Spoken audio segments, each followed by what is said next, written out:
Hola, mi nombre es Fabricio Pérez y hoy como parte del programa del Bachillerato Internacional voy a exponerles mi escrito de teoría del conocimiento. En mi escrito he escogido la pregunta de cómo el contexto en el que se adquiere el conocimiento influye si se acepta o se rechaza, y lo puse desde el punto de vista del conocimiento y el actor del conocimiento. Para este ensayo he escogido tres objetos que son el libro de anatomía de Pernov, la película La vida es bella y una foto de kamikazes. El primer objeto es el libro de anatomía de Pernov. En este libro se retrata la anatomía y topología humana. En ese libro podemos apreciar las estructuras de el cuerpo humano de una manera muy detallada, y me llamó la atención ya que, según lo que vi antes de hacer el escrito, vi que se le conocía como el libro de anatomía más completo del mundo, con las mejores ilustraciones. Así que decidí investigar más sobre él, y cuando encontré el contexto en el que se realizó el libro me pareció más interesante, ya que ese libro fue creado durante el régimen nazi en Alemania, cuando los nazis tenían el control sobre Alemania. Empezaron a promover la creación de proyectos científicos para el desarrollo científico de su nación, y con esto empezaron a apoyar proyectos como es el de Pernov, con instrumental, cadáveres y apoyo en sí, por lo que a Pernov lo apoyaron con 3 ilustradores y cadáveres. En sí, la controversia que tiene ese libro no es la forma en la que se adquirieron los cadáveres, sino la forma en la que se usaron los cadáveres, ya que esos cadáveres fueron utilizados sin un previo consentimiento de las personas, como son las familias. Por lo que, como en esa época ya existían otros libros de anatomía y topografía, eh, en esto sí se usaba. Así que, como hay una parte de la población que está en contra del uso de este libro, ya que eh, sus, con- sus conocimientos se consiguieron a base de la ruptura de la ética y la moral, quieren que ese libro se prohíba y que ya no se distribuya. Pero, según lo que yo sé, según lo que he investigado, los conocimientos de este libro son invaluables, y por lo tanto no se tiene que desaparecer, sino que simplemente cuando una persona requiera de los conocimientos de este libro, se tiene que informar apropiadamente acerca de cómo se consiguieron los conocimientos presentes en ese libro, a la familia o la persona que los vaya a utilizar. En sí, ese conocimiento no tendría que estar prohibido o tachado por la sociedad, ya que las personas, al ver ese conocimiento y ver su contexto, no tendrían que rechazarlo, sino más que aceptarlo, ya que es algo que se consiguió mediante el sacrificio de muchas personas. Y para que pueda redimir su precio, siento que tendría que ser aplicado a la ciencia moderna. De ahí pasamos a la película La vida es bella.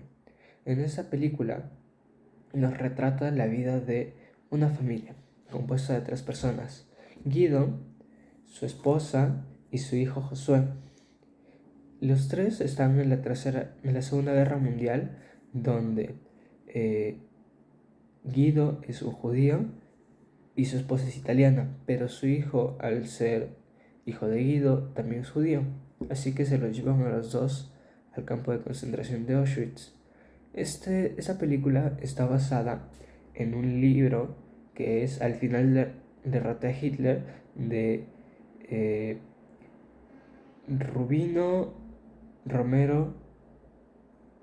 Santos, que es un sobreviviente del Holocausto que redactó sus vivencias en el campo de concentración y adaptaron su escrito a, a una película, por lo que esa película genera una gran controversia, ya que en la película se puede representar como una comedia y en su momento generó controversia, ya que las personas creían que estaba satirizando a la Segunda Guerra Mundial o a lo vivido en los campos de concentración, pero no, según el autor, según el creador de la película, su intención no era eso, sino demostrar que la vida es bella. ¿A qué se refiere con esto? Con que incluso en lo más horrible de la guerra se puede encontrar algo tan bueno como el valor de la vida, apreciar la vida, es el punto de la propia película. Ese conocimiento no es rechazado, ya que en sí no es algo que esté mal, es un conocimiento que tiene el fin de entretener a las personas, pero a la vez concientizarlas de qué fue lo que es estar en un campo de concentración, aunque de cierto punto es algo surrealista, ya que no se representa la historia de los otros prisioneros, tampoco de lo vivido por las otras personas, solamente muestran lo vivido por Josué y su padre.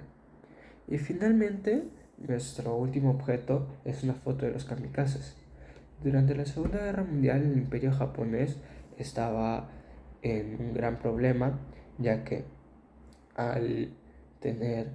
al haber perdido la mayoría de sus naves, empezaron a recurrir a tácticas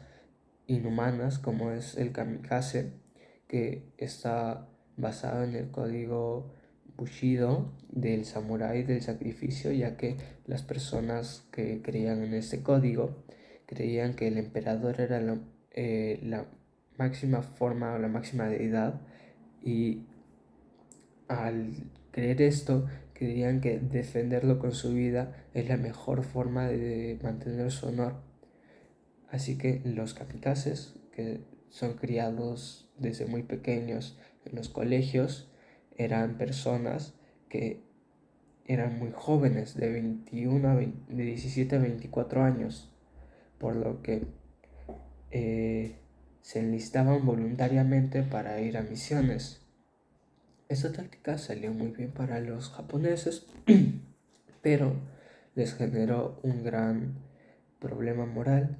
ya que al estar haciendo esto empezaron a despreciar la vida, ya que mandaron a más de 40.000 soldados a morir,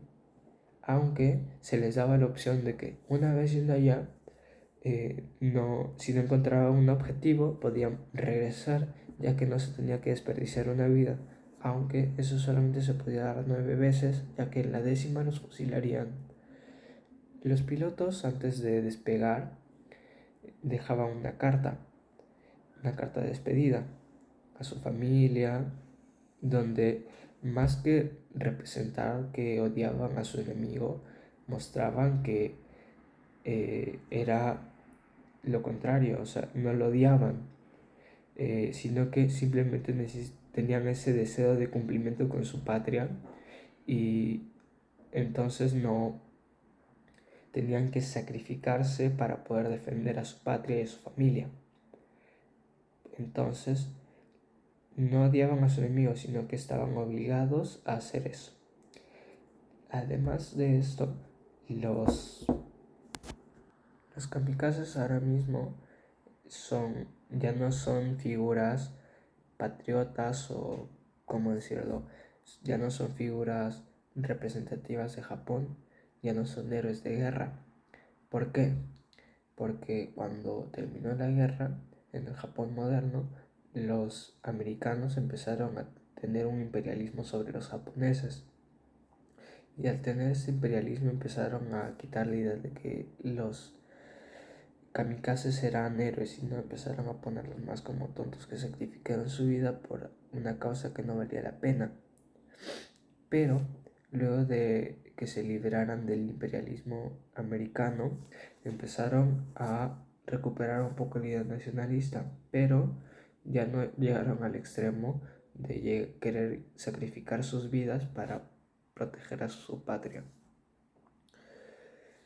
En conclusión, el conocimiento en todas sus formas no tiene que ser prohibido,